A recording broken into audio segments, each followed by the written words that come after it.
Kamusta mga ka-Unified? Excited na ba kayo sa inyong pinaka-hinihintay na travel? Sa pamamagitan ng Unified app, maaari kang mag-book ng iyong flight na mas mabilis at madali, mapadomestic man yan o international. Narito ang simpleng gabay kung paano. Una, mag-sign in gamit ang iyong username at password. Importante na fully verified ang inyong account sa pamamagitan ng KYC.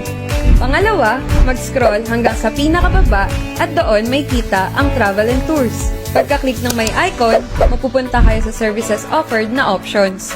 Meron kayong may kita na search flight, markup, at issue ticket. Kung first time ka ka-Unified, kailangan nakaset muna ang iyong markup. Ngayon ka-Unified, mag-try na tayo mag-search ng ating flight. I-click nyo tong search flight at mapupunta kayo sa page namin. Pakibasa ng maigi ang note na lalabas sa inyong screen. Piliin kung one-way or round-trip ang gusto nyong ticket. Pagkatapos, i-click ang Select Origin at piliin ang Manila.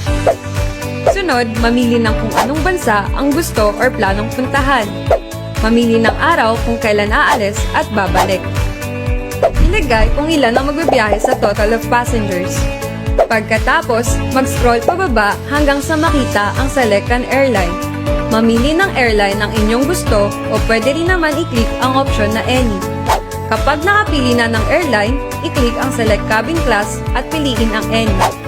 I-review ang detalye at kapag okay na, pwede nyo nang i-click ang Search Flight na tab sa pinaka-ibaba. Pumili ng gustong oras ng inyong flight. Pagkatapos, ilagay ang mga detalye. I-review ang mga nilagay na detalye at kapag tama ang lahat ng impormasyon, pindutin na ang Proceed button. Ilagay ang inyong detalye, first name, last name, at birthday.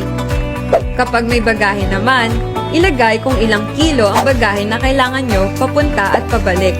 Pagtapos na sagutan, i-click ang Next na button para ma-review ang inyong detalye. Kapag okay na sa inyo, pindutin sa pinakababa ang Proceed at i-input ang contact number, email address, pati ang iyong address. Pagkatapos, i-click ang Save.